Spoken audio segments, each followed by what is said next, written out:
بسم الله السلام عليكم ورحمة الله وبركاته. جمهورية إسلامية ee باكستان waa wadan dhacaama ku yaala koonfurta Aasiya.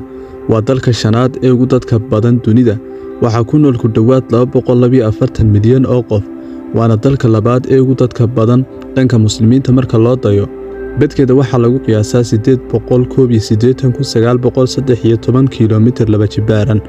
caasimadda wadankuna waa Islamabad, waxay leedahay xeeb dherkeeda lagu qiyaasay 1046 kiiloomitir.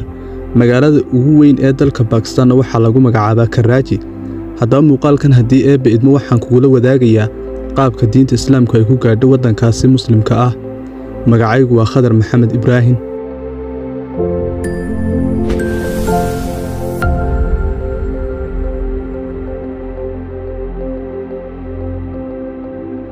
sanadkii 9aad ee hijriyada ayaa waxaa dhacday burcadbadeed ka tirsanaa maamulkii ka jiray galbeedka Hindiya oo dalka hadda Pakistan loo yaqaan ayaa waxay afduubteen 18 doonyood oo ay lahaayeen muslimiin ganacsato ah oo ka yimid dhinaca dhulkii Ceylon ama Sri Lanka iyo jasiirado daris ah oo ay saarnaayeen hanti badan iyo hadiyado.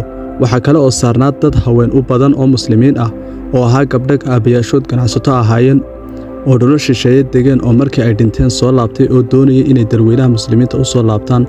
saamarkii doonyihii la afduubtay baa gabadh reer Bani Tamiim ah ayaa waxa ay tiri Xajaajow waxay u habar wacatay boqor hoosaadkii ka talinayay dhulweynihii muslimiinta ee bariga ahaa Xajaaj ibn Yuusuf as-Saqaf. kadib markii warkaas uu gaadhay Xajaaj ayaa wuxuu ku jawaabay wallee haddii aanan dhiman waa kuu helinayaa. Xajaaj markii hore wuxuu arrinta ku raadiyey inuu xal nabadeed ku soo cesho doonyaha iyo dadka saaran, wuxuuna fariin u diray boqorkii dhulkaas ka talinayay oo boqortooyada Hindiya hoos imanayay oo jagada Xajaaj oo kala haystay. wuxuuna ka codsaday inuu burcadbadeedda dadkiisa doonyahaasi ka soo daayo, laakiin wuxuu u sheegay inuusan burcadbadeedda waxba ka qaban karin oo ay ka madax bannaan yihiin. markaas ayuu Xajaaj cadhooday oo wuxuu iska daba diray ciidan iyo gaasas cartamaya.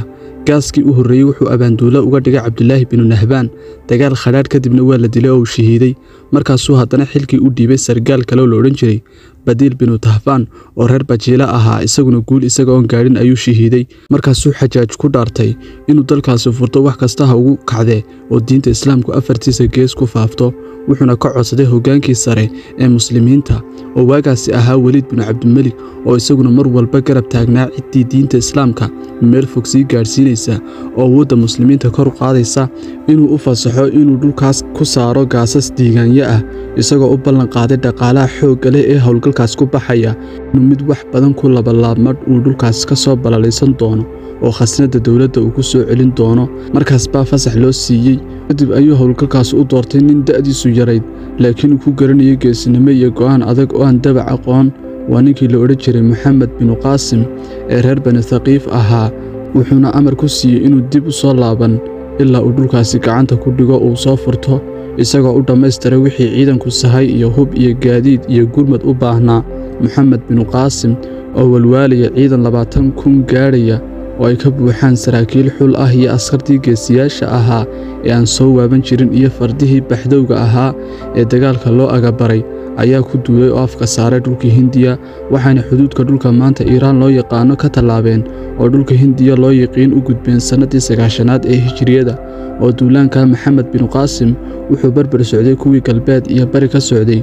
isaga iyo saraakiishaas isku mar ayaa hawsha loo wada xil saaray. Maxamed bin Qaasim wuxuu ahaa geesi, haddana Alle hibo u siiyey xeesha iyo xeebta dagaalka oo sidii Khaalid bin Waliid radiyallahu canhu iyo raggii la midka ahaa ayay talooyin degdeg ah ku dhalan jireen oo hadba xaaladii dhalata go'aan degdeg ah ka qaadanayay. oo wuxuu ahaa abaanduulo da'yar oo si aad ah ugu sarreeya maamulka ciidanka iyo maareynta dagaalka. wuxuuna isku waday difaac iyo duulaan oo markii ciidanku ay nasasho galaanba wuxuu amar ku siinayay inay dhufayskooda qotaan oo meel ku habboon difaaca saldhig ka samaystaan.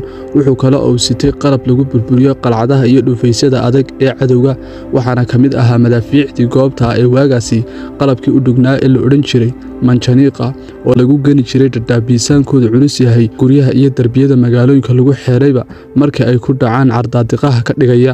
wuxuuna watay manjaniiq caruus loo yaqaanay oo 500 oo nin ay ka shaqaynayeen, kaasoo dhufaysyadii Hindiya lagu dardaray. webiga Sindi markii uu ka tallaabay ayuu weerar ku qaaday magaalooyinkii gobolka Sindi oo ahaa magaalooyin waaweyn oo dad badan degan yihiin. hanti xoog lihina ay taal oo lagu wareejiyay darbiyo xoog badan iyo qalcado adag laakiin wuxuu ku garaacay madficii xoogga badnaa iyo kuwo kale oo caawinayay markaasuu magaalo kasta burburiyey oo cagta mariyey oo midba tu kale uga sii gudbay iyadoo furashada gobolka Sindhi ay ku qaadatay 2 sano oo dagaal xidhiidh ah markii uu furtay magaalooyinkii Sindhi ee caasimadda ka sokoyay oo dhan wuxuu u sii gudbay caasimaddii gobolka Sindhi oo burcadbadeedu meesha ay badana ka soo jeedeen ah waxaa ka hor yimid boqor hoosaadkii dhulkaas ka talinaya oo la odhan jiray Raja Daahir dagaalkii ugu darnaa oo lagu kala baxay baana halkaasi ka dhacay magaalada daafaheeda waxaana labadii ciidan dhex maray dagaal aan waxba la isula hadhin iyadoo qolo walba ay muujisay mintidnimo iyo dagaal khadhaadh ugu dambeyntii Allaweyne ayaa muslimiinta heelkii u soo dejiyey oo gaalada garabkooda ka baxay waxaana halkaasi lagu dilay gudoomiyihii gobolka Sindhi oo ahaa boqor hoosaad hoos yimaada boqorkii guud ee Hindiya markaas bayna ciidankoodii jabeen oo alla garabkooda ka baxay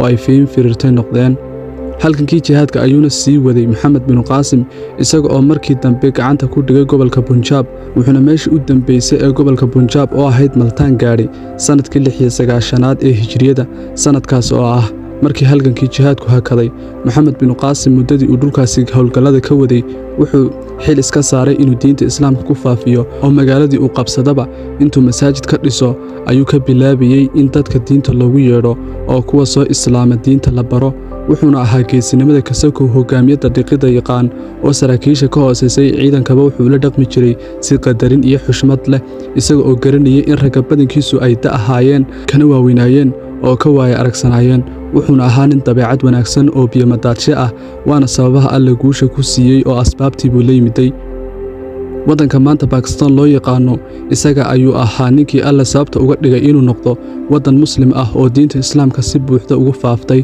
waana waddanka kali ah ee ka tirsan dunida islaamka sida la hubo haysta hubka halista ah ee nuclear-ka loo yaqaano